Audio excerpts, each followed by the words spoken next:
Olá pessoal, sejam todos bem-vindos a esse primeiro curso de introdução ao liberalismo. Eu me chamo Leonardo Lisboa, sou o presidente do Instituto Liberal de Sergipe e alumni do Instituto Mises Brasil. Nessa nossa aula magna, a primeira aula desse curso que irá durar pelo menos 3 meses, onde semanalmente nós iremos estudar um grande pensador da escola liberal e uma de suas obras, eu queria começar com uma filósofa libertária chamada Ayn Rand, em um dos seus discursos mais famosos e mais icônicos, chamado Filosofia, Quem Precisa Dela. Eu optei nessa nossa aula magna por começar um curso sobre o liberalismo, trazendo um texto filosófico, porque eu penso que, tal como todos nós sabemos, a filosofia se preocupa com as grandes questões da humanidade. E com o liberalismo não é diferente, afinal de contas o liberalismo tenta abarcar, ou melhor dizendo, abraçar as grandes questões da humanidade de uma ótica liberal. E nada melhor do que começar com a filósofa libertária que, sem sombra de dúvidas, uma das mais famosas, Ayn Rand. Nascida ali na Rússia, se naturalizou norte-americana e Ayn Rand já foi um pouco de tudo. Filósofa, escritora, coadjuvante em filme de Hollywood e teve um papel importantíssimo na luta e a defesa, claro, das ideias da liberdade. Então eu queria começar com esse discurso dela, que foi proferido ali em 1974 na Academia Militar dos Estados Unidos de West Point, na cidade de Nova York, quando ela proferiu esse discurso para uma turma de militares que estavam sendo formados. Esse discurso chama-se Filosofia, Quem Precisa Dela. E é importante deixarmos claro aqui que eu não vou falar sobre a filosofia chata, maçante, aquela que é passada ou transmitida nas salas de aulas de todo o Brasil. Não, não é essa. Estou falando aqui da filosofia no estrito senso, que os gregos deixaram para nós o ensinamento, que é a amizade pelo saber, a amizade pelo conhecimento. Se você pegar a palavra filo e sofia, você destrincha essa palavra e é isso que você tem. São esses termos, melhor dizendo, né? Amizade, amor, apreço pelo conhecimento ou pela sabedoria. E devemos lembrar, claro, sempre o seguinte, que a filosofia ela se preocupa com as grandes questões da humanidade. Então, por isso eu decidi começar falando sobre filosofia.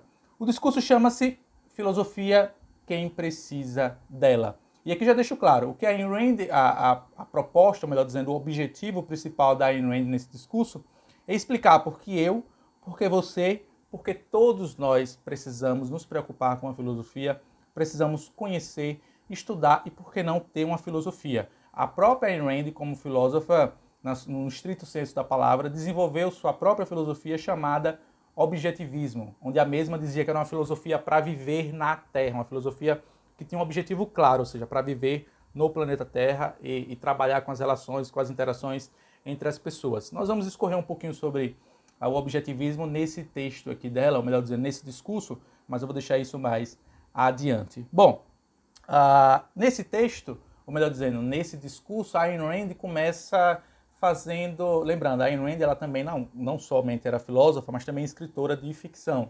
Ela escreveu vários romances, entre eles os mais famosos, eu posso destacar aqui 3, que são A Revolta de Atlas, A Nascente e Cântico. Esse segundo, A Revolta de Atlas, inclusive é o segundo livro mais lido nos Estados Unidos, só perde para a Bíblia. Então, a Ayn Rand começa aqui nesse discurso fazendo um joguinho de ficção. Então, ela pede que nós imaginemos o seguinte cenário. Imagine que você é um astronauta e sua nave espacial colidiu com um planeta desconhecido. E aí, quando você acorda por si, as 3 perguntas que você faz a si mesmo são 3. Onde estou? Como posso descobrir isso? E o que devo fazer? Para Ayn Rand, essas 3 perguntas são as perguntas que movem o mundo e, consequentemente, são as perguntas base da filosofia, que permeiam o pensamento filosófico. Repito aqui as perguntas, porque são essas perguntas que nós iremos destrinchar aqui no discorrer dessa nossa aula magna. Imagine-se que você é um astronauta, você caiu num planeta desconhecido e você se pergunta: onde estou? Como posso descobrir isso? E o que devo fazer? A Ayn Rand comenta que, se vocês forem parar para analisar, algumas pessoas, imagine que você está nessa situação, algumas pessoas automaticamente ficariam travadas, paradas, ou melhor dizendo, inertes. Elas não teriam essa curiosidade de querer saber onde é que elas estão.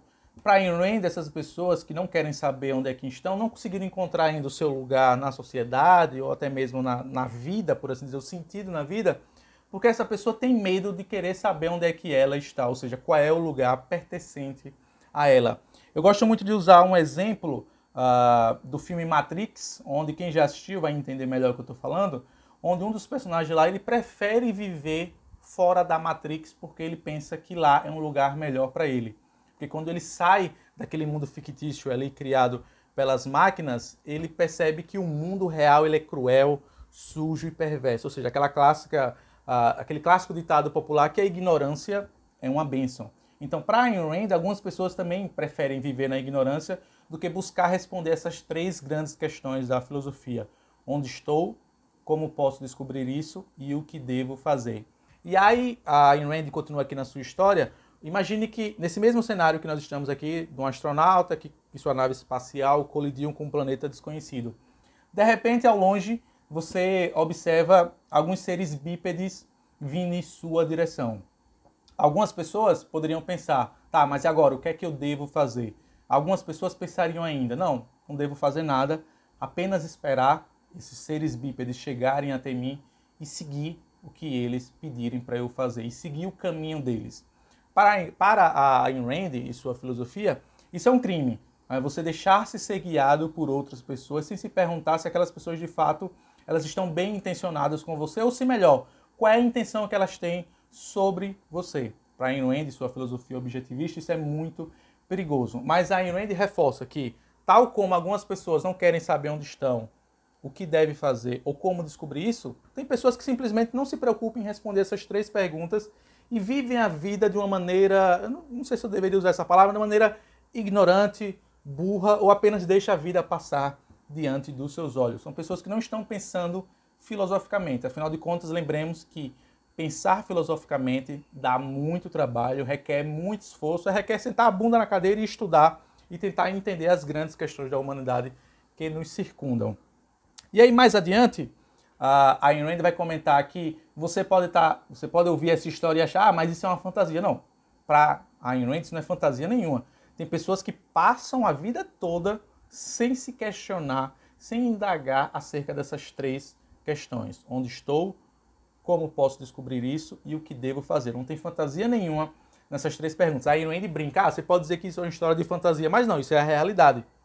Nós temos bilhões de pessoas no mundo e, vamos ser sinceros, são poucas pessoas que de fato refletem, que de fato pensam sobre essas três grandes questões da humanidade, que são as grandes questões que a filosofia tenta responder, tenta solucionar ou busca dar uma explanação melhor a nós, indivíduos, a nós, seres humanos. Muitos vivem essa vida estática, essa vida mórbida, essa vida sem ânimo. Porque quando você não entende ou quando você não busca compreender essas três perguntas, você não vive, você apenas vegeta. Sua vida apenas passa diante dos seus olhos. É isso que a Ayn Rand vai nos convidar a tentar, digamos assim, decifrar essas três grandes questões da filosofia.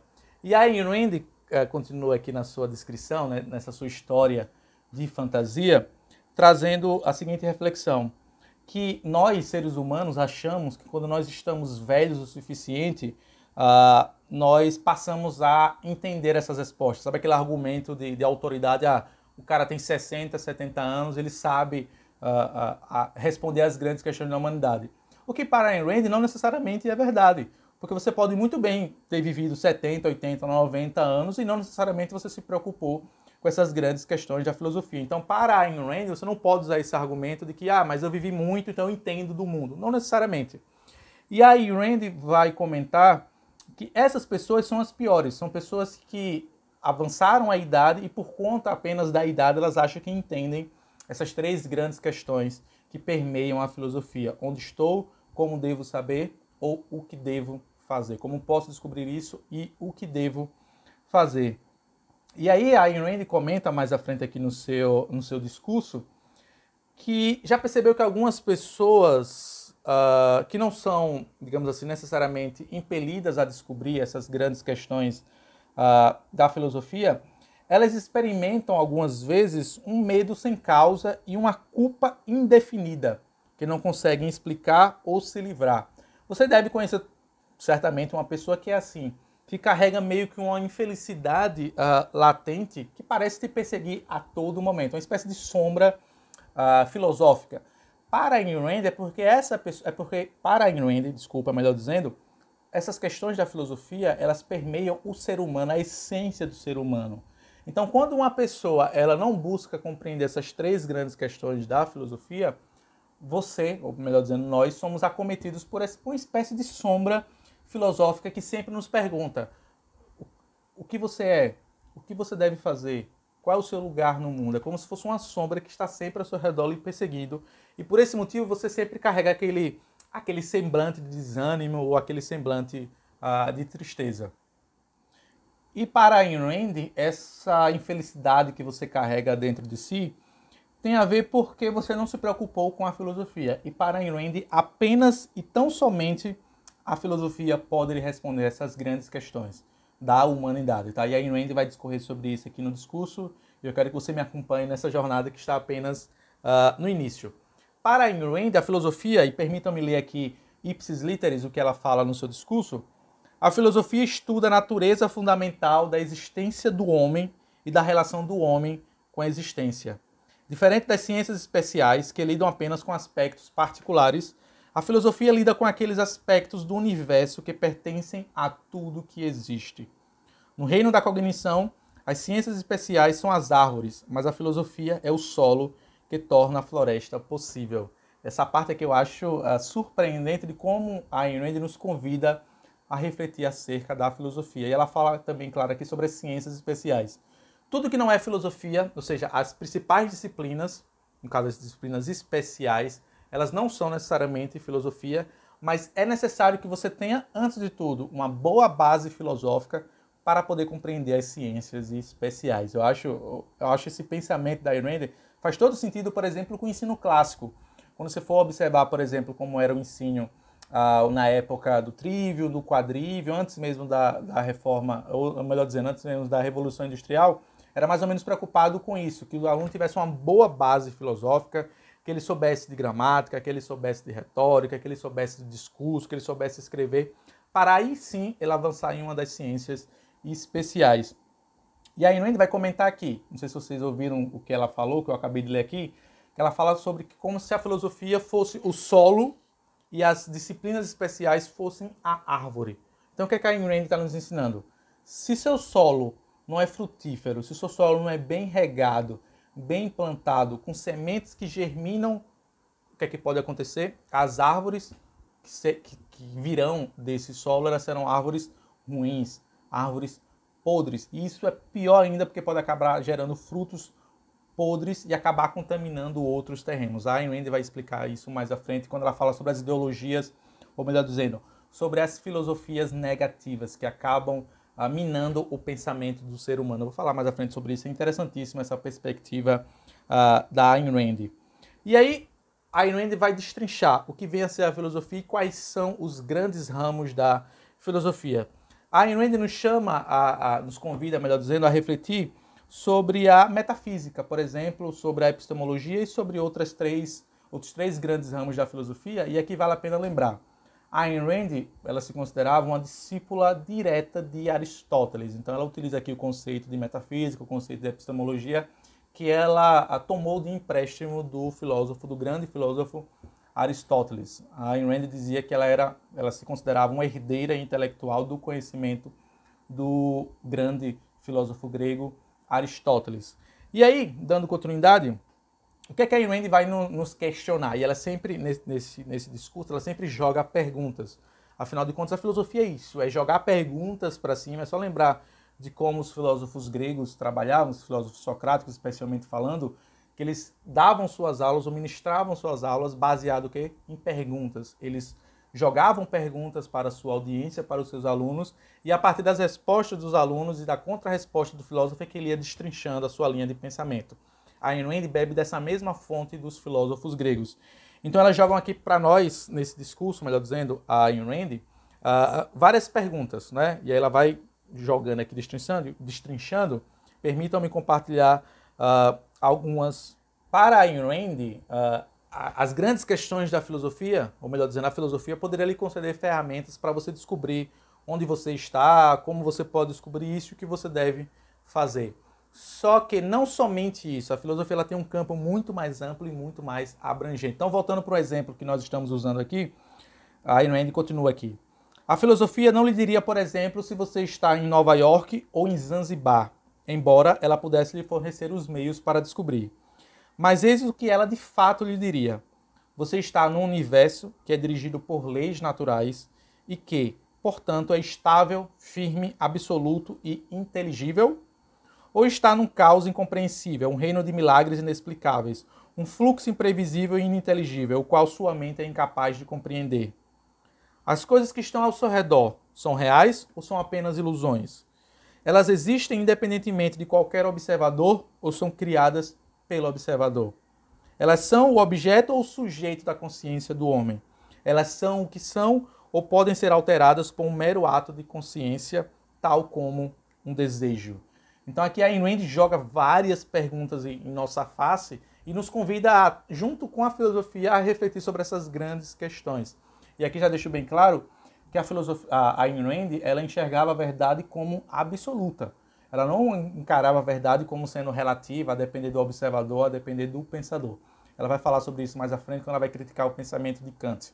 Nós vamos chegar nessa parte. E aí, como ela era herdeira intelectual do Aristóteles, pelo menos ela se enxergava dessa forma, Aristóteles pensava, por exemplo, que a metafísica, a ontologia, a filosofia e a teologia eram uma coisa só, pois se preocupavam com o que é o ser supremo, ou seja, a hierarquia dos seres. Para Aristóteles e para Ayn Rand existe uma hierarquia do conhecimento, ou melhor dizendo, uma hierarquia das disciplinas. Então Aristóteles definia a filosofia, ou melhor dizendo, os galhos, os ramos filosóficos, lembrando, usando o exemplo lá do solo, da seguinte forma: você tinha a filosofia como o solo principal, aí você tinha metafísica. Da metafísica você separava ontologia, teologia, psicologia, cosmologia, e o outro ramo da filosofia, que a Ayn Rand vai destrinchar aqui nesse discurso, tem a ver com a epistemologia, a lógica e a ética.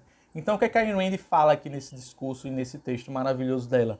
É que se você não tem uma boa base filosófica, você não pode compreender metafisicamente qual é a sua função na sociedade, você não consegue entender por que você age dessa forma, que é a epistemologia, você não consegue pensar logicamente e muito menos você consegue pensar moralmente ou eticamente. Ela vai falar sobre isso mais à frente.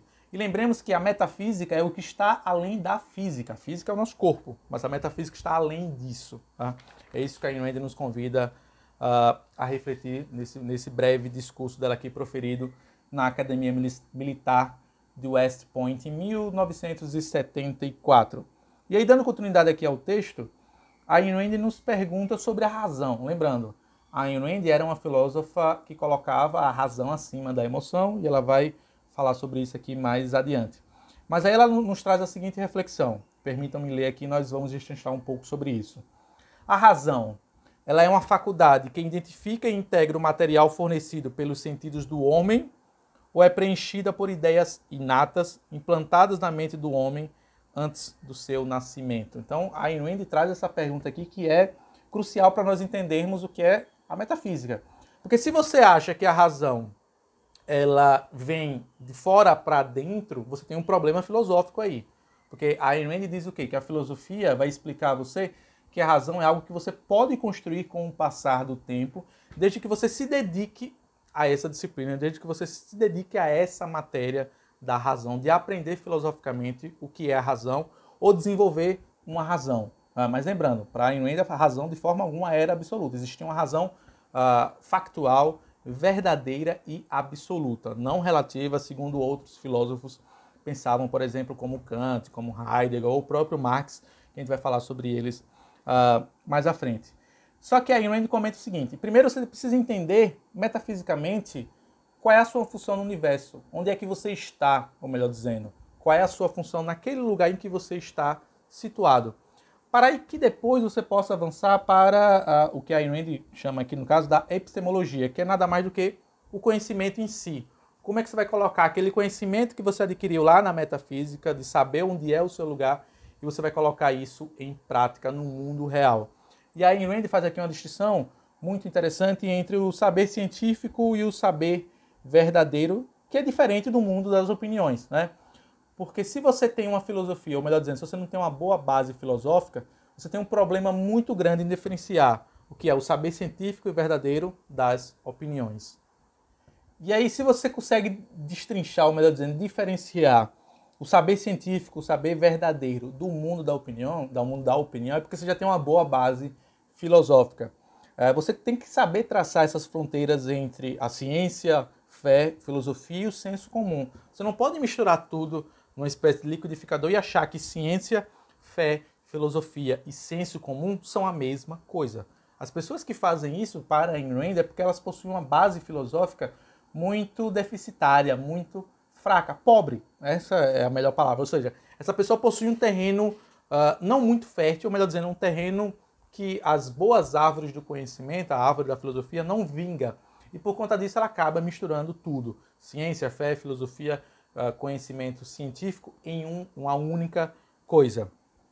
E aí a epistemologia para Ayn Rand era como se fosse uma espécie de mãe que organiza a casa das ideias, tá? Porque a epistemologia está preocupada com como você age baseado na razão que você adquiriu lá na primeira pergunta. Quando você descobre onde é que você está, qual é o seu lugar naquele local em que você está inserido, é que você vai se perguntar, tá? Agora que eu sei qual é o meu lugar aqui no universo, o que é que eu posso fazer pelo universo? O que é que eu posso fazer pelas pessoas ao meu redor? Então é como se a epistemologia organizasse essas ideias, ou melhor dizendo, as suas ideias, aquelas ideias que você adquiriu lá na metafísica e trouxesse para o mundo real, para o mundo factual.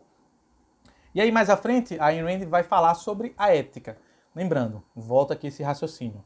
Tudo para Ayn Rand está conectado. Você precisa ter uma boa metafísica para ter uma boa epistemologia e agora chegamos na ética. Então, o que vem a ser a ética? Para Ayn Rand, a ética não se aplica a tudo que existe, mas apenas ao homem. Porém, se aplica a todos os aspectos da vida do homem. Seu caráter, suas ações, seus valores, sua relação com toda a existência. A ética ou a moralidade define um código de valores para guiar as escolhas e ações do homem. As escolhas e ações que determinam o curso de sua vida. Então, o que é que a Ayn Rand está falando aqui? É importante já abrir aqui esse parênteses. Nesse curso de Introdução ao Liberalismo, nós iremos ver vários autores liberais muito preocupados com a moral e com a ética. A Ayn Rand não é diferente. Ela ainda ia além. Que as pessoas para Ayn Rand, segundo a Ayn Rand, as pessoas que não tinham uma boa ética, uma boa moralidade, é porque elas já tinham uma noção de filosofia muito fraca, já tinham uma noção de metafísica horrível, uma noção de epistemologia pior ainda. E por conta desses dois conhecimentos que faltavam a ela, essa pessoa não conseguia agir moralmente e eticamente falando. Lembrando, a Ayn Rand fala aqui que a ética se aplica aos homens, e somente aos homens. Um cachorro, você não pode avaliar a reação ou a ação de um cachorro trazendo um valor ético, até porque o cachorro não pensa dessa forma. O cachorro não está preocupado com a metafísica, com a epistemologia, e muito menos se ele agiu moralmente ou eticamente falando. Tá? Você pode julgar aquela ação, ou melhor dizendo, aquela reação do cachorro baseado numa moral humana, mas o cachorro em si, ele não pensa dessa forma. Então por isso que a Ayn Rand fala que a ética está relacionada aos seres humanos. Então é como se a ética, vocês imaginam aqui voltando para aquele cenário, tá? Você tem o solo, filosofia, você tem a epistemologia, que é a estrutura da casa, e você tem a ética. O que vem a ser a ética? O muro dessa casa. Tá? Então vocês imaginem aqui esse cenário aqui sendo construído. Você tem a base, que é a filosofia, você tem a metafísica, que é mais ou menos ali a base, você tem a epistemologia, que é a estrutura da casa, e agora você tem a ética, que vem a ser o quê? O muro da casa. Então perceba que se o solo está ruim, a estrutura fica ruim.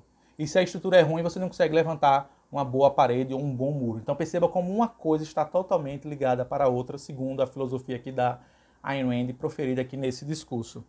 E aí mais adiante, parem para analisar o seguinte, que nós falamos sobre a metafísica, sobre a epistemologia e falamos agora sobre a ética. O que a Ayn Rand vai destrinchar, ou melhor dizendo, ela vai proferir aqui no seu discurso adiante, é que essas perguntas para Ayn Rand, elas deveriam ser, inicialmente ou primordialmente, as perguntas basilares para todos nós, seres humanos. Nós deveríamos buscar as respostas dessas grandes questões filosóficas. E aí mais à frente, a Ayn Rand vai nos questionar, e aqui eu trago para vocês a seguinte reflexão. O homem, ele deve perseguir seus valores ou deve colocar os interesses de outras pessoas acima dos seus próprios? deve buscar a felicidade ou o sacrifício? É isso que a Ayn Rand nos leva a questionar. E aí, mais adiante, nesse mesmo parágrafo, ela continua. Não precisa apontar as diferentes consequências desses dois conjuntos de respostas. Você pode observá-los em toda parte, em vocês e ao redor de vocês. O que a Ayn Rand deixa claro aqui?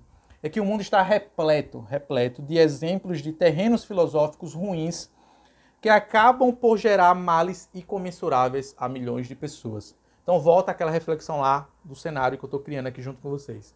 Se você tem um terreno podre, a estrutura não se sustenta e, logicamente, o muro da casa também não se sustenta.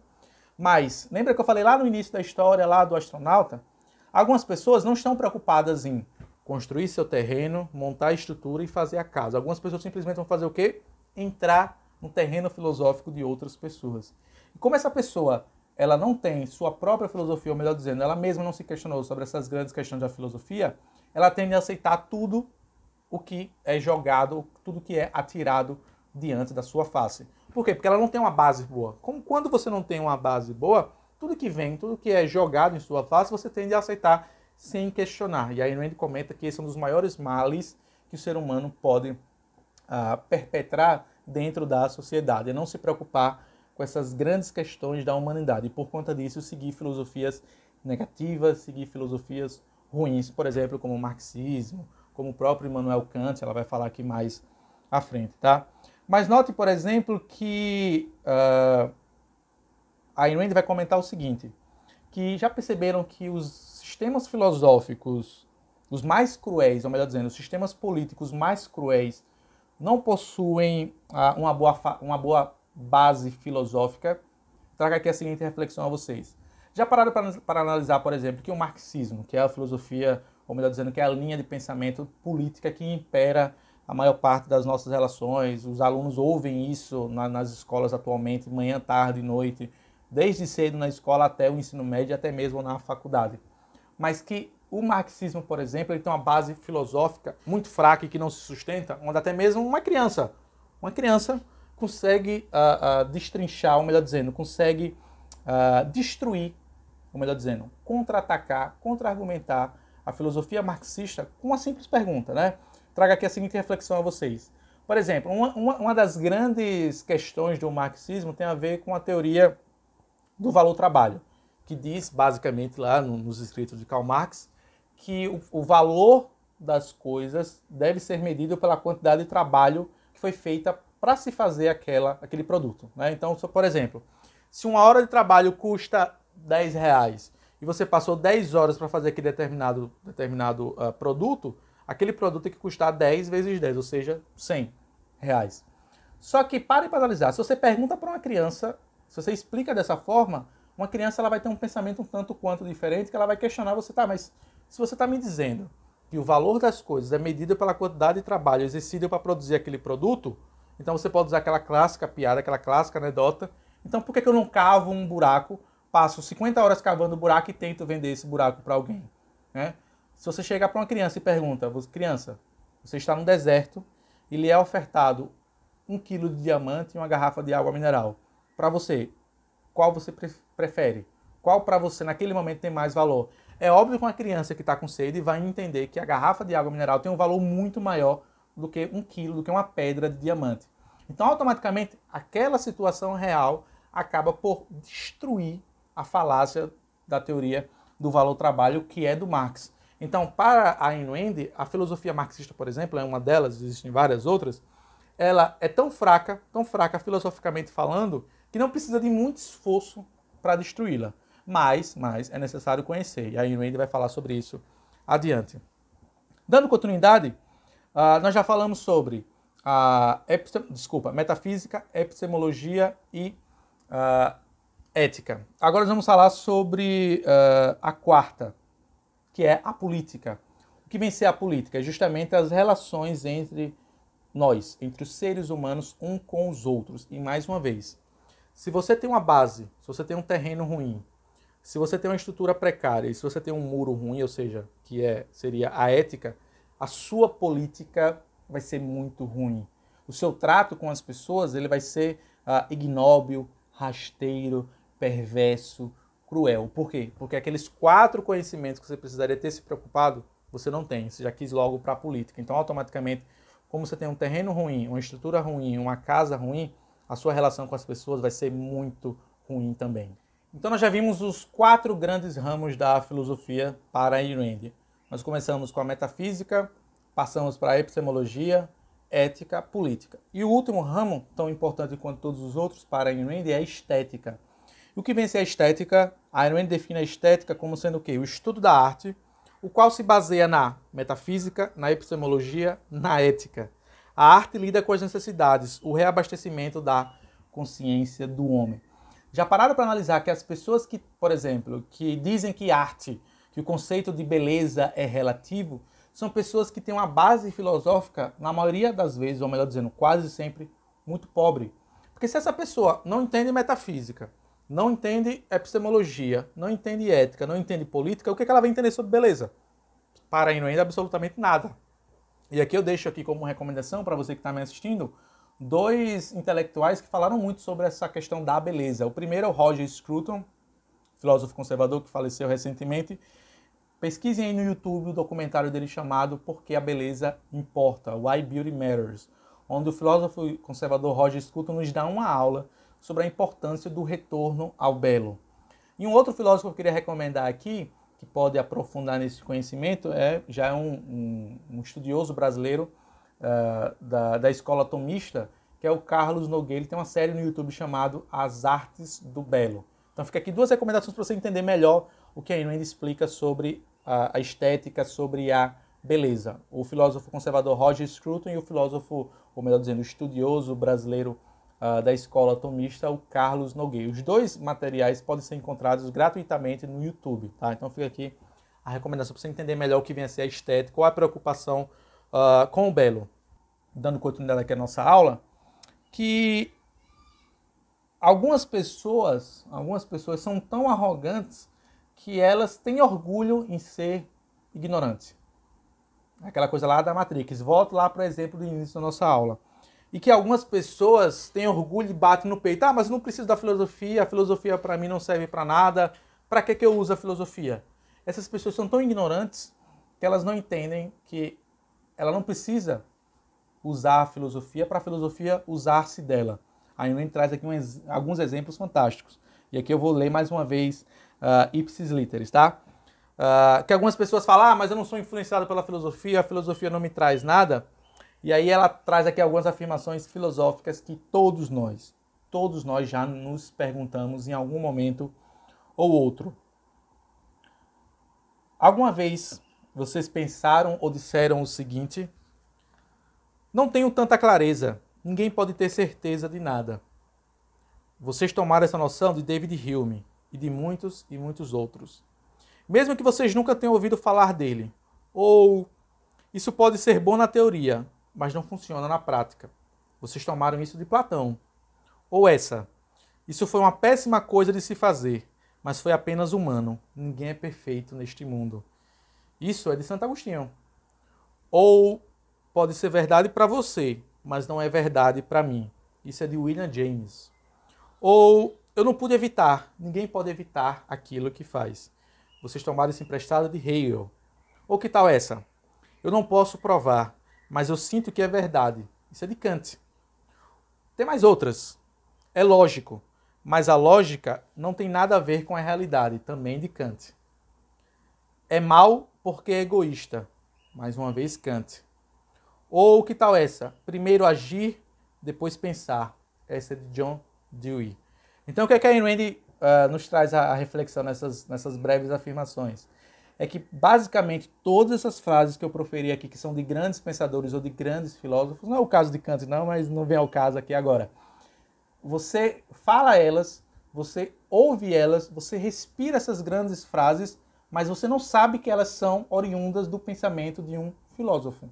Isso é muito perigoso, e a Ayn Rand vai falar sobre isso mais adiante aqui no texto. E algumas pessoas, segundo a Ayn Rand, poderiam responder: tudo bem, eu disse essas coisas em momentos diferentes, mas eu não tenho que acreditar em todas elas ao mesmo tempo. Pode ter sido verdade ontem, mas não é verdade hoje. Isso também é um conhecimento filosófico de Hegel. Ou elas poderiam dizer: consistência é a fantasia das mentes pequenas. Elas tomaram de uma mente muito pequena, um outro filósofo chamado Emerson. Ou elas poderiam dizer: mas não podemos conciliar e tomar emprestado ideias diferentes, de filosofias diferentes, de acordo com a conveniência do momento. Isso é de Richard Nixon, que tomou emprestado de um outro filósofo. Então vocês percebem que até mesmo aquelas pessoas que se orgulham de serem ignorantes filosoficamente, elas estão dentro da filosofia de uma forma ou de outra. E pior ainda, elas estão dentro de uma filosofia de uma maneira subconsciente, o que é pior ainda, segundo a Ayn Rand, porque você não entende de onde vêm suas ideias, para onde vão as suas ideias, como essas ideias chegaram a você. E trago mais uma vez o exemplo lá da árvore e da casa. Quando a pessoa não se preocupa em construir sua própria base filosófica, por quê? Dá muito trabalho você pensar filosoficamente, você tentar aprender sobre metafísica, sobre epistemologia, sobre estética, sobre política e sobre ética. As pessoas, a maior parte das pessoas no mundo preferem seguir uma árvore, ou melhor dizendo, seguir um terreno, seguir uma casa que já está pronta. Mas se você faz isso de uma maneira subconsciente, você pode acabar entrando numa filosofia ruim, numa filosofia negativa. Agora, algumas pessoas dizem mais ainda sobre a filosofia: ah, mas a filosofia só se preocupa com ideias abstratas, com ideias que estão no campo das ideias. Sei lá, por exemplo, existe vida fora da Terra? Isso é uma pergunta que está no campo das ideias. Mas o que é que a Ayn Rand vai nos chamar aqui à reflexão? Que as ideias abstratas, elas estão ancoradas numa ideia factual, numa ideia do mundo real. Então, por exemplo, eu vou usar aqui o exemplo do existe vida fora da Terra. Você pode se questionar: existe vida fora da Terra? Isso é até uma questão filosófica muito profunda e os debates sobre isso demorariam horas e horas. Mas pararam para analisar que existe vida fora da Terra, ela está ancorada numa ideia real, do mundo das ideias, do mundo concreto, melhor dizendo. Então, por exemplo, o homem, a sociedade americana, durante a Guerra Fria, a sociedade russa, confrontaram-se entre elas, a União Soviética e os Estados Unidos, na tal da guerra espacial que nós conhecemos na Guerra Fria. Percebeu que essa pergunta, existe vida fora da Terra, ela foi motivada porque o homem, antes de tudo, se preocupou: tá, mas o que é que tem lá fora da Terra? E aquele satélite lá? E a Lua? Como é que a gente faz para chegar lá? E depois dessa pergunta, entre aspas, respondida do mundo real, é que surgiu uma outra pergunta abstrata. Por quê? Porque o homem chegou à Lua, viu que não tinha ninguém lá, nenhum ser vivo, nenhum bípede, como nós conhecemos, e depois ele se perguntou: tá, tudo bem, não tem ninguém na Lua, mas será que existe vida fora, além da Terra? Então perceba que essa pergunta, existe vida fora da Terra, ela só existe no mundo abstrato porque primeiro a pergunta do mundo real foi respondida, foi solucionada, ou pelo menos buscou-se a resposta, para depois daí vir para o campo abstrato, o campo das ideias. Então a Ayn Rand comenta que você não pode dizer que a filosofia ela é fraca, ignóbil, que ela é desnecessária para a humanidade, apenas porque ela se pergunta, apenas porque ela se questiona sobre ofícios ou sobre questões abstratas. Mas uma coisa está totalmente ligada à outra, segundo a Ayn Rand. Para Ayn Rand, sem as ideias abstratas, não existiriam as outras ideias, as ideias terrenas. Eu acho isso fantástico que a Ayn Rand traz aqui para a nossa reflexão aqui dessa nossa aula de hoje, essa nossa primeira aula. Agora, onde é que entra a filosofia? Se você não tem uma boa base filosófica para responder às questões terrenas, as suas ideias abstratas ou suas questões abstratas vão ser piores ainda. Porque se você não conseguiu se dar conta de quem é você, o que é você, qual é a sua função na sociedade, o que é o belo, como você deve agir eticamente e moralmente com outras pessoas, como você deve se relacionar com outras pessoas, que é a política, imagine como é que vai ser as suas perguntas abstratas. Elas serão piores ainda, porque elas não vêm de você, elas vêm emprestado de outra pessoa, já que você não quis se dar ao trabalho de questionar filosoficamente ou de montar, melhor dizendo, o seu intelecto ao redor dessas grandes questões filosóficas. E aí, mais à frente, a Ayn Rand continua trazendo essa reflexão do subconsciente, do consciente e do subconsciente. Algumas pessoas conscientemente desenvolvem suas ideias filosóficas, né?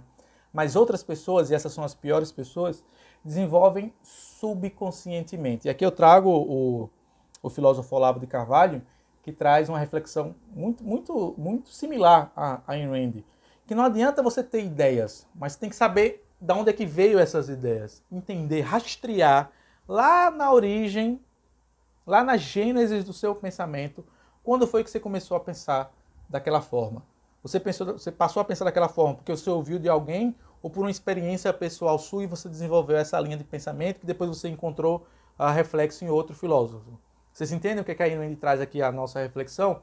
Que não adianta você pensar a filosofia subconscientemente. É necessário você entender de onde veio a sua ideia e para onde vai a sua ideia. O Olavo de Carvalho tem uma das suas inúmeras aulas que ele fala mais ou menos sobre isso. Não importa você ter apenas ideias, tem que saber de onde é que veio a sua ideia. A Ayn Rand pensa similar nesse discurso aqui proferido em 1970, na década de 70, na Academia Militar de West Point. Porque se você não entende a corda da filosofia, se você não entende, melhor dizendo, o que está por trás da filosofia, você é apenas uma marionete, você é apenas um boneco, é como se fosse apenas um Pinóquio e Gepeto está apenas controlando você, porque você não tem controle sobre a sua própria filosofia, ou melhor dizendo, sobre a sua própria forma de pensar.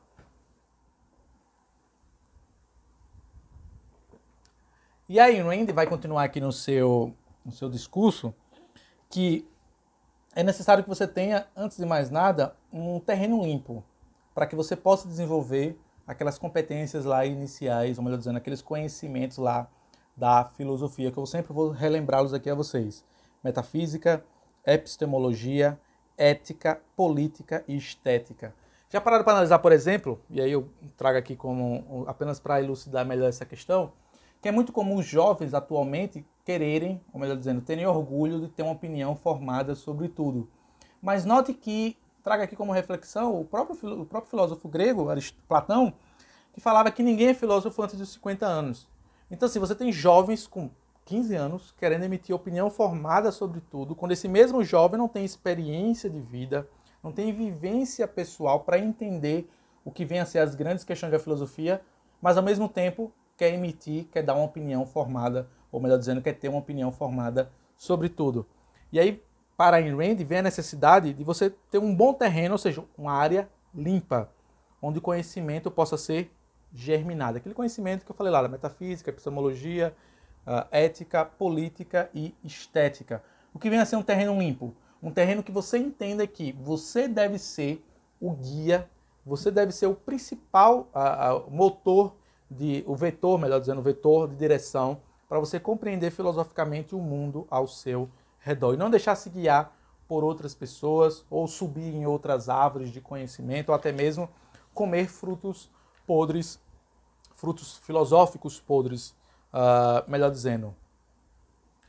Já pararam para observar que esse pensamento que permeia, ou melhor dizendo, esse pensamento que circunda os jovens é comum, né? O jovem não está preocupado em sentar a bunda na cadeira e estudar os filósofos clássicos, por exemplo, mas ao mesmo tempo ele tem essa ânsia, esse desejo dentro dele de falar sobre tudo, de refletir sobre tudo, pensar sobre tudo.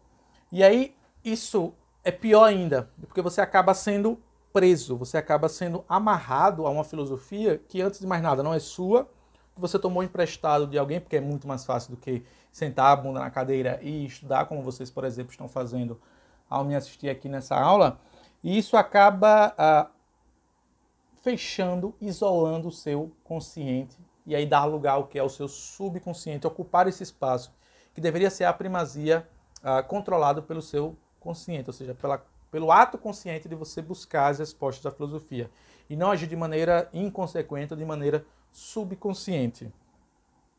E aí você poderia dizer, mas, segundo a Ayn Rand, né, que nem sempre é fácil agir por princípios abstratos. Mas a Ayn Rand nunca disse que é fácil pensar filosoficamente. Os filósofos gregos nunca disseram que a busca pelo conhecimento era fácil, era sem dor, era sem sofrimento, sem angústia, sem sofrimento, sem desolação, de forma alguma. A busca pelo conhecimento ela é árdua, difícil, precária, sofrida, amarga, em alguns momentos isolacionistas, pois você precisa se manter isolado para poder encontrar um tempo para si mesmo, conscientemente entender as questões da filosofia. Mas o que a Ayn Rand nos traz a refletir? Ouçam o que a Ayn Rand fala. mas o quão mais difícil é ter de agir de acordo com eles sem saber quais são eles. Ou seja, se você não busca dominar a sua própria filosofia, se você não busca você mesmo tomar as rédeas do seu conhecimento, do seu saber, mais perigoso ainda é quando você toma de empréstimo uma outra linha de raciocínio que não é sua. Porque se você toma a linha de raciocínio de uma pessoa que não tem um bom terreno filosófico, que não tem uma estrutura boa, que não tem bom muro, ou seja, que não é guiado eticamente e moralmente de uma maneira proveitosa e saudável. Se você é guiado por uma pessoa que não sabe agir politicamente com as outras pessoas, se você está sendo guiado por uma pessoa que não consegue compreender, por exemplo, o conceito da beleza, conceito esse que é divino, que deve elevar o homem à sua máxima potência, você acaba sendo escravo de si mesmo, ou melhor dizendo, escravo de outra pessoa, que isso pode ser pior ainda. Então, para Ayn Rand, é melhor que você seja um ignorante, um burro, um acéfalo, do que você seguir uma pessoa que você não sabe por que você está seguindo. Ou melhor dizendo, você está seguindo apenas por seguir, para não ter uma mente vazia. Para Ayn Rand é melhor você ser um burro, um ignorante, um acéfalo, do que você seguir uma má filosofia.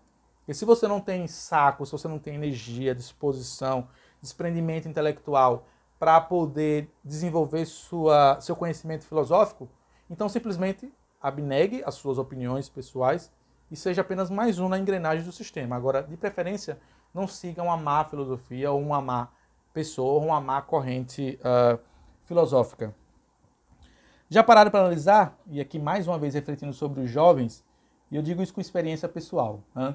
Desde quando eu comecei a militar pelo movimento libertário, liberal, como ativista político nas universidades, especialmente, não foram poucas as vezes que eu fui xingado pessoalmente de fascista, nazista e também, claro, nas redes sociais. E é curioso porque a maior parte dos jovens que trazem esses impropérios contra a minha pessoa, quando eu tive a oportunidade de questioná-los e indagá-los, seja pessoalmente ou nas redes sociais, mas o que é nazismo? O que é fascismo? Você está me chamando de algo? Me explica o que é isso. Na maior parte das vezes, essas pessoas, esses mesmos jovens ou até mesmo adultos que proferiram impropérios contra a minha pessoa não conseguem explicar aquele próprio termo filosófico que ele usou contra a minha pessoa. Mas por que ela não consegue explicar? Porque ela não pegou esse pensamento filosófico próprio.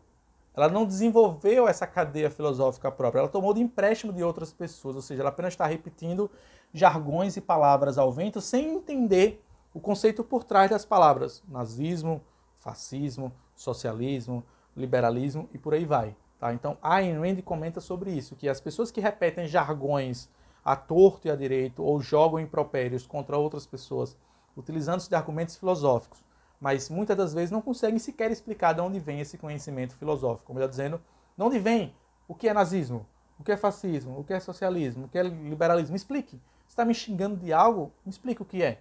Muitas das vezes as pessoas não conseguem fazer. E aí, por que a Ayn Rand traz à tona essa reflexão? Que quando a pessoa não tem uma base filosófica boa, por quê? Porque a base não é dela, ela pegou emprestado de outra pessoa. Ela não consegue se comunicar apropriadamente. Porque o conhecimento não veio dela. Como disse Olavo, como diz a própria Ayn Rand, ela não sabe de onde veio, ela apenas seguiu a manada, o clássico comportamento de manada. Para algumas pessoas é muito mais confortável, para outras, não. Mas a Ayn Rand nos traz a reflexão, essa linha de raciocínio, esse pensamento. Eu queria trazer aqui a vocês, que eu acho muito interessante essa parte especial aqui do artigo dela, da Ayn Rand, Filosofia, quem precisa dela. Agora, vale a pena comentar que Ayn Rand, como filósofa que se considera um herdeiro intelectual de Aristóteles, ela de forma alguma ela era emotiva, ela colocava a razão acima da própria emoção. E qual é o problema de você ser governado, em síntese, pela emoção, ou melhor dizendo, majoritariamente pela emoção? É que, segundo a Ayn Rand, abre aspas, um homem que é governado por suas emoções é como um homem governado por um computador cujas informações de saída ele não pode compreender. Ele não sabe o que está sendo programado é verdadeiro ou falso, certo ou errado, se o conduzirá ao sucesso ou à destruição, se estar a serviço dos seus propósitos ou aqueles de algum poder maléfico e desconhecido. Eu acho isso fantástico. Trago aqui como exemplo, posso citar aqui, a própria Alemanha nazista. Vocês acham realmente que todas as pessoas que seguiram o nazismo compreendiam o nazismo? Eu tendo a acreditar que a maior parte delas não, mas elas apenas seguiram. Mas por que elas seguiram? Porque elas não tinham uma base filosófica boa. Eu lembro da clássica foto, qualquer pessoa que pesquisar isso no Google vai encontrar, onde o Hitler está proferindo os seus discursos aclamados, como sempre ele o fazia, e todos naquela cena, ali, ou melhor dizendo, a maior parte, com exceção de uma pessoa, todos estavam com a mão erguida, saudando o raio Hitler. E tem um indivíduo, essa foto virou icônica, que ele está com os braços cruzados. Provavelmente aquele indivíduo é o único que parou para refletir sobre o que estava sendo dito ali, enquanto que a maior parte das pessoas estavam apenas seguindo a manada. Tanto isso é verdade que com o final da Segunda Guerra Mundial e com a derrota da Alemanha nazista, quando os aliados chegaram na Alemanha, uma das primeiras coisas que eles fizeram foi não destruir os campos de concentração, os campos que vier a ser conhecido como Holocausto depois da solução final, para poder mostrar aos alemães o que estava sendo feito aos judeus, aos negros, aos ciganos, aos cristãos, aos testemunhas de Jeová, aos homossexuais, enfim. Porque muitos deles estavam apenas seguindo uma filosofia que não sabiam o que era. Isso é tão pior quanto você não ter uma filosofia. É você seguir uma filosofia sem saber por que você está fazendo isso. E os maiores crimes da humanidade foram perpetrados por pessoas que utilizaram-se de indivíduos que não se preocuparam com a questão filosófica para fazer atrocidades contra a humanidade. O nazismo é uma delas, mas você pode falar Mao Tse Tung na China, você pode falar o próprio Stalin e o próprio Lenin na União Soviética, você poderia falar sobre isso também de Fidel Castro em Cuba, poderia falar sobre Coreia do Norte, poderia falar sobre, mais recente, Nicolás Maduro na Venezuela. Todos eles se valeram de pessoas que não questionaram filosoficamente as suas ideias para que essas pessoas cometessem atrocidades em nome de uma filosofia perversa e cruel. E aí o que a Ayn Rand vai prosseguir aqui nesse discurso dela? Que os homens, aqueles homens, que é a maior parte da sociedade, sejamos francos aqui, que não se encontram interessados pela filosofia, de onde é que eles absorvem os seus princípios filosóficos? Da atmosfera cultural que nos circunda. Escolas, faculdades, livros, revistas, jornais, filmes e etc. E a Ayn Rand pergunta a nós mesmos: quem determina o tom de uma cultura? Um pequeno punhado de homens, os filósofos. Sua liderança é seguida por alguns, seja por convicção ou seja por omissão.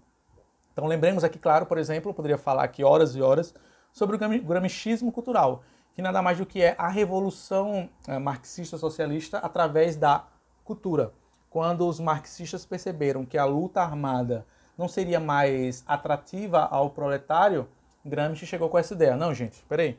A revolução tem que ser, antes de tudo, cultural. E é um perigo muito grande que nos deixemos guiar por esses meios de comunicação, ou melhor dizendo, por esses meios de entretenimento, porque tenha certeza que a maior parte deles estão ali no âmago, ali no centro daquele filme, daquele documentário, daquele desenho, daquele texto, daquele livro. Existe ali um pensamento filosófico. E se você não tem um arcabouço filosófico para conseguir enxergar isso, você acaba seguindo ideias que muitas vezes são maléficas e danosas à sociedade. E por isso que a Ayn Rand considerava a guerra cultural importantíssima. E a Ayn Rand é uma das poucas filósofas que você pode dizer que tem tudo sobre ela.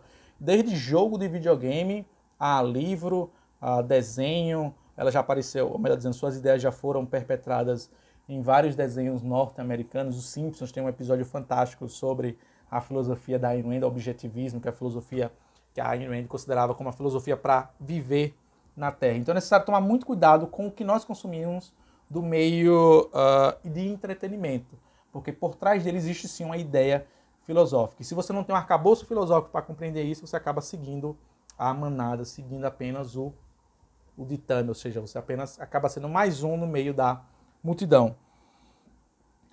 E aí a Ayn Rand continua falando aqui no discurso dela, já caminhando aqui para o nosso final, que por cerca de 200 anos, nossa filosofia, ou melhor dizendo, nossa filosofia ocidental, ela foi contaminada por uma filosofia de um cara chamado Immanuel Kant, que, resumidamente, não quero aqui nessa aula, claro, explanar o conhecimento, ou melhor dizendo, a filosofia do Immanuel Kant, mas lembremos que o Kant foi, de certa forma, o precursor do que veio a ser conhecido como o marxismo, a ideia de que a sociedade se adapta às ideias ao seu redor e não o contrário.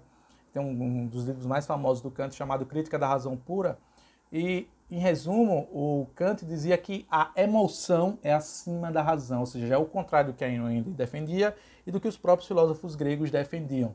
Para o Kant, a emoção acima da razão, ou seja, se você comete um ato bárbaro, você pode usar como argumento, mas a emoção está acima da razão. O que para os filósofos gregos, os grandes filósofos gregos e para a própria Ayn Rand, isso é muito perigoso. Porque em nome disso, pessoas cometem e cometeram atrocidades em todo o mundo e podem usar esse argumento. Mas eu estava apenas guiado pela emoção, é a natureza do meu ser violento. Quando na verdade a gente sabe que não é o meio, né? Aquela clássica frase, não é o meio que faz o homem. Tá? O meio pode sim influenciar o homem, mas não é de forma alguma, como nós já vimos vários exemplos na sociedade, não é, digamos assim, ou não pode, melhor dizendo, ser considerado como a ficha, como a moeda principal para moldar ou para fazer o homem dentro da sociedade. Não o meio, mas sim as suas reflexões filosóficas, a sua família, os ideais, os valores que foram passados a ele de família a família, não apenas o meio em que ele está inserido. Mas já pararam para analisar, por exemplo, que quando os homens abandonam a razão para Ayn Rand, descobrem não apenas que suas emoções não podem guiá-los, porque a emoção é apenas o reflexo da razão, e não o contrário. Não é a emoção que é guiada pela razão, é o contrário.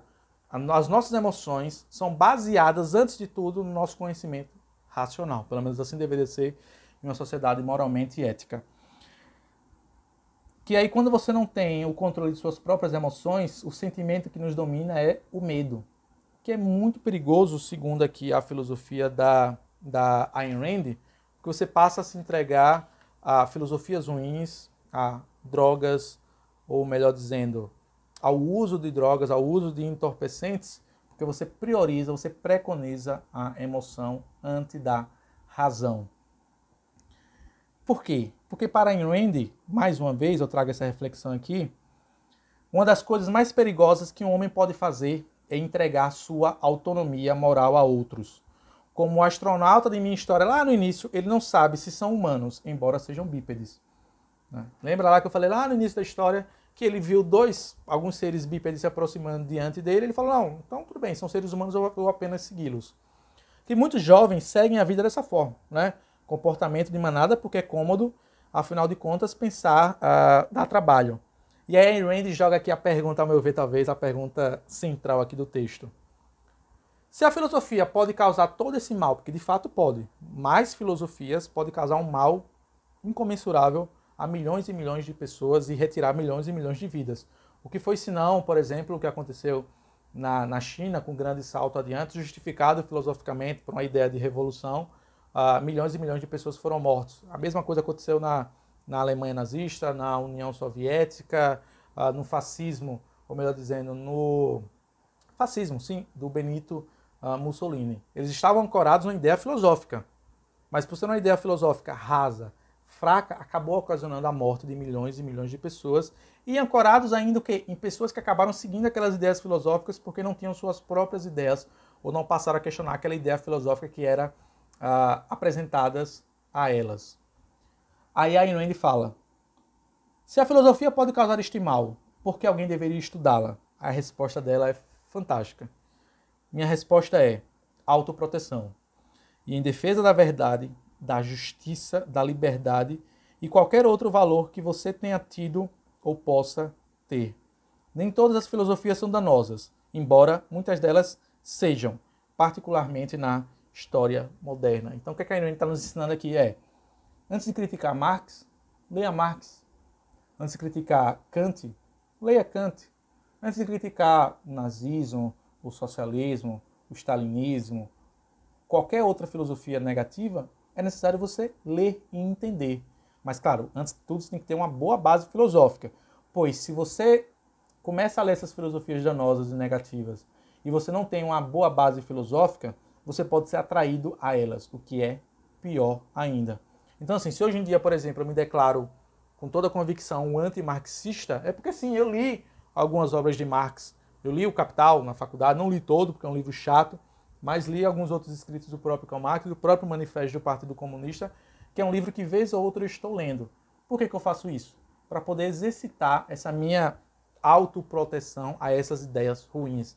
E para que eu possa, em determinados momentos, em determinados espaços, criticar o marxismo usando o próprio marxismo. E aí a Ayn Rand vai falar sobre, nesse capítulo aqui, ou melhor dizendo, adiante aqui nesse artigo dela, sobre o mal das filosofias coletivistas. Por quê? Porque a batalha dos filósofos é uma batalha pela mente do homem. Se você não entende suas teorias, você está vulnerável ao pior que existe entre elas. Mais uma vez, a Ayn Rand nos chamando para a nossa responsabilidade individual de nos preocuparmos, melhor dizendo, com o nosso próprio conhecimento, com a nossa própria filosofia, para que nós não sejamos atraídos, tragados para uma filosofia ruim, para uma filosofia negativa. Porque assim, sejamos francos, quem não pensa por si mesmo pode ser facilmente dominado por quem pensa.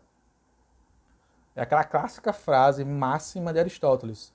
Se você não gosta de política, você vai ser governado por alguém que gosta. No campo da filosofia é a mesma ideia. Se você não está preocupado com as grandes questões da filosofia, que são, relembro lá do início da nossa aula, quem é você, o que você está fazendo, como você pode descobrir isso, o que você deve fazer, como você deve se relacionar com as pessoas, o que é o belo, o que é estética. Se você não está preocupado com essas grandes questões da filosofia, o que devo fazer com o conhecimento que eu adquiri das minhas leituras, da minha experiência pessoal, você tende a ser governado, controlado, dominado por uma pessoa que se preocupou com essas coisas. Porque você pode me dizer qualquer coisa sobre Stalin, sobre Hitler, sobre Lenin, sobre Benito Mussolini, sobre Mao Tse-tung, sobre Fidel Castro, sobre todos esses ditadores. Mas uma coisa que eles não eram burros. De forma alguma, eles eram muito inteligentes. Para desenvolverem a filosofia, ou melhor dizendo, para convencerem que milhões de pessoas o seguissem, eles tiveram antes de tudo que estudar ou que fundar a sua própria filosofia. E eles se aproveitaram de pessoas que não estavam preocupados em entender filosofia para dominar essas pessoas e usá-las como cúmplice das atrocidades que eles cometeram. E dando continuidade aqui, a Ayn Rand vai falar que qual é a melhor forma de estudar filosofia segundo a Ayn Rand. Ela nos explica que é você abordá-la como se fosse uma história investigativa, estilo Sherlock Holmes, estilo Agatha Christie e tantos outros romances investigativos, polícia, detetive, o próprio Edgar Allan Poe. Que você deve seguir cada trilha, cada pista e a implicação por trás dela para descobrir quem é o assassino e quem é um herói. Agora lembremos que esse percurso todo demanda um tempo. E é óbvio para Ayn Rand que você não encontrará todas as respostas imediatamente, mas você irá adquirir uma característica inestimável, a habilidade de pensar em termos de fundamentos. Então qualquer pessoa que leu histórias, por exemplo, do próprio Sherlock Holmes ou da Agatha Christie entende o que eu estou falando aqui. Que o Sherlock Holmes passou épocas, gerações e gerações, ou melhor dizendo, eras e eras, histórias e histórias, situações e situações para desenvolver sua própria linha de pensamento investigativa. Assim devemos fazer com a filosofia. É um processo pessoal, individual, muitas vezes solitário, mas necessário para que nós não sejamos atraídos ou, mais uma vez, tragados por filosofias ignóbeis e rasteiras que, ao meu ver, são as piores possíveis e que podem levar o homem, ou melhor dizendo, levou a sociedade a cometer atrocidades em nome de um pensamento filosófico. E aí a Ayn Rand, se dirigindo aos militares lá, os graduados de West Point, na Academia Militar dos Estados Unidos, comenta também sobre a importância de você ter um corpo sã e uma mente sã. Eu acho esse conceito fantástico. E vale lembrar que os filósofos gregos já traziam isso, lembrando, mais uma vez, a Ayn Rand ela enxergava a si mesma como uma herdeira intelectual direta de Aristóteles.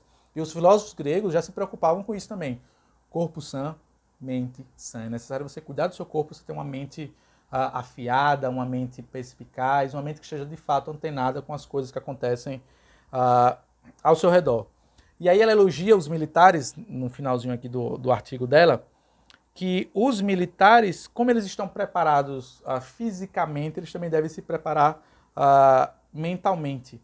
E tal como o exército se preocupa em compreender o inimigo, nós devemos também nos preocupar com a filosofia inimiga, ou melhor dizendo, com as ideologias negativas. Então ela traz aqui, toda a reflexão dela da filosofia para o seio, para o âmbito ali, para o meio militar, que tal como os militares se preocupam com o adversário com o país que eles irão confrontar, com o inimigo, nós também devemos nos preocupar quando nós irmos para o meio filosófico.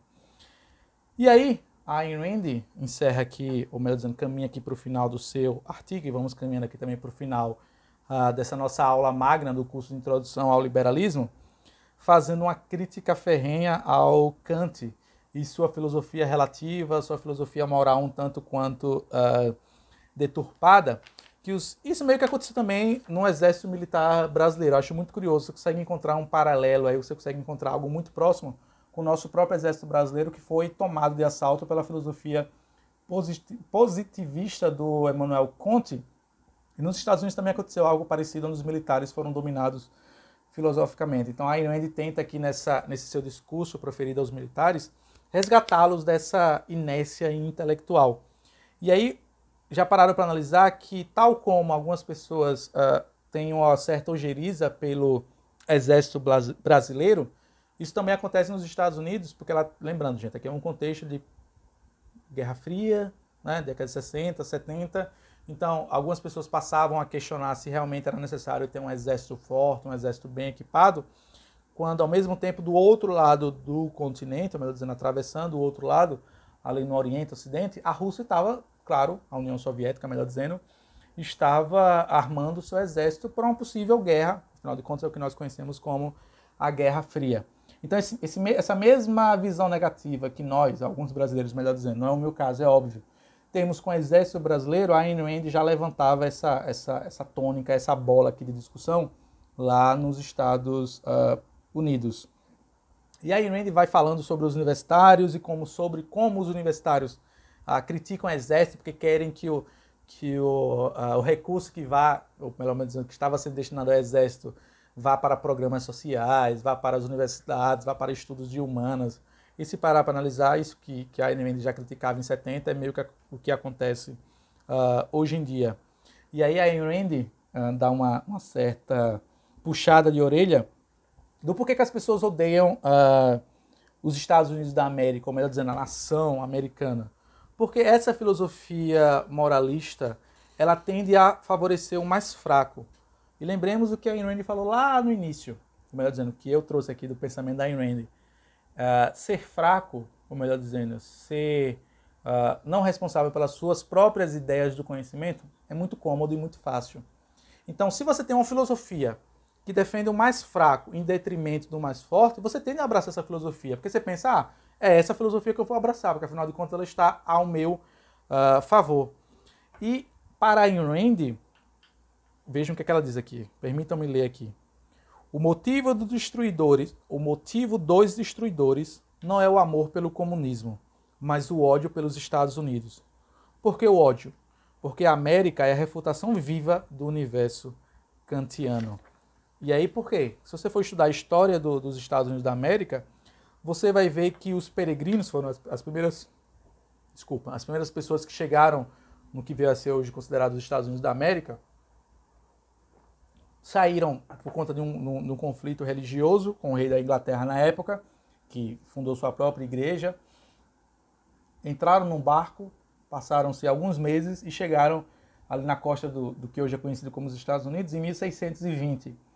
E só por curiosidade, antes mesmo dos peregrinos descerem, o nome do barco chamava-se Mayflower, antes mesmo dos peregrinos desembarcarem na costa do que veio a ser considerado hoje os Estados Unidos, eles redigiram um documento chamado Mayflower Compact, de 1620, foi a data que eles chegaram ali, onde no próprio documento eles já deixavam claro que, ao chegar nessa nova terra, você é responsável pelo seu trabalho e tudo aquilo que você conquistar do seu trabalho pertence a você, somente a você e a sua família, e caso você queira dividir com alguém.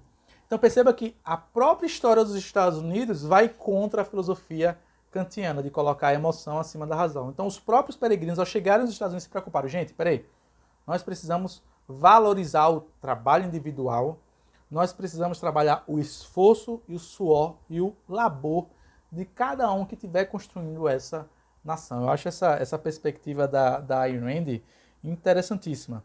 E aí a Ayn Rand comenta que a filosofia kantiana, e o marxismo também, porque o marxismo, lembremos, Marx bebeu de Immanuel Kant na sua filosofia marxista.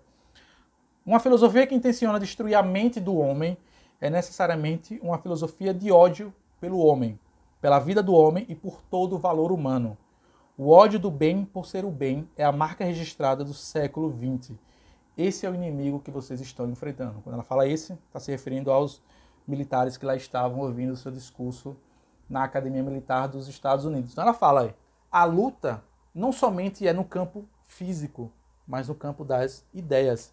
E para Ayn Rand é necessário que os militares entendam que o conflito existe nesses dois campos, tanto o físico quanto o campo das ideias, ou seja, o intelecto. E aí eu queria terminar aqui a nossa aula, falta apenas 2 páginas, mas permitam-me ler ipsis literis o final do discurso dela, porque eu acho interessantíssimo. Então eu vou encerrar aqui nossa aula lendo exatamente o que ela proferiu nesse discurso em 1974 na Academia Militar do West Point, nos Estados Unidos, em Nova York, para os militares. E aí eu vou caminhar aqui para o final da nossa aula. A tarefa que me dei esta noite não foi vender para vocês a minha filosofia, mas vender a filosofia como tal.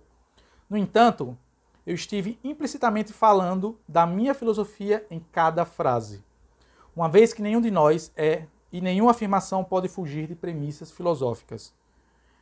Qual é o meu interesse egoísta na questão?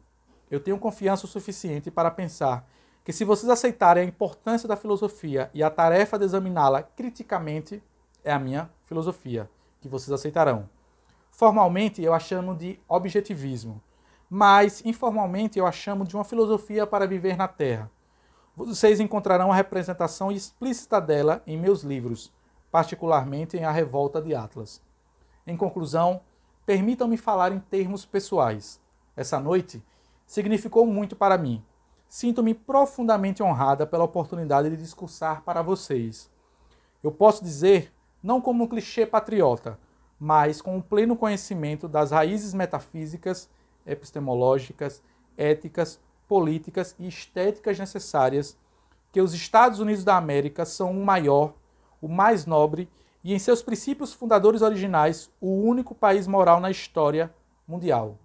Há uma espécie de calma luminosidade associada em minha mente ao nome West Point, porque vocês preservam o espírito desses princípios fundadores e originais, e vocês são o seu símbolo. Houve contradições e omissões nesses princípios, e pode haver nos seus, mas eu estou falando de fundamentos. Pode existir indivíduos em sua história que não viveram à altura dos seus mais elevados padrões, como existe em toda instituição.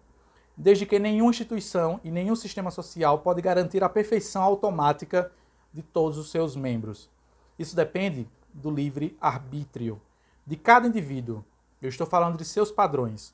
Vocês preservam 3 qualidades de caráter que eram típicas na época do nascimento da América, mas são virtualmente inexistentes hoje em dia. Seriedade, dedicação, um senso de honra. A honra é a autoestima tornada visível pela ação. Vocês escolheram arriscar suas vidas pela defesa do país. Eu não os insultarei, dizendo que vocês se dedicam a servir de forma abnegada. Isso não é uma virtude em minha moralidade. Em minha moralidade, a defesa de um país significa que um homem não está pessoalmente disposto a viver como um escravo dominado de qualquer inimigo, estrangeiro ou nacional. Esta é uma enorme virtude. Alguns de vocês podem não estar conscientes disto. Eu quero ajudá-los a se darem conta.